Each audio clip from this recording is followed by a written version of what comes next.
बाबासाहेबांच्या वडिलांनी बाबासाहेबांच्या अभ्यासासाठी कोणती युक्ती केली होती हे आपण या व्हिडिओमध्ये पाहू।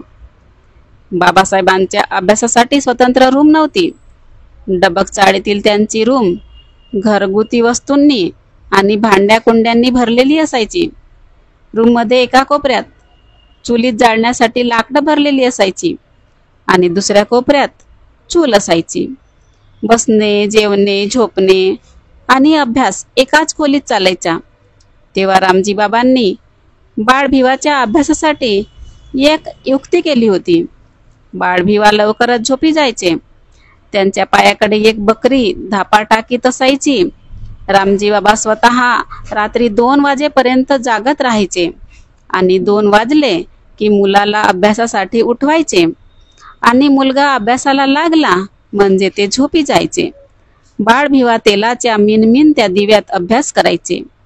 अशा प्रकारचे बाबासाहेबांच्या वडिलांनी बाळभिवाच्या अभ्यासासाठी युक्ती केली होती।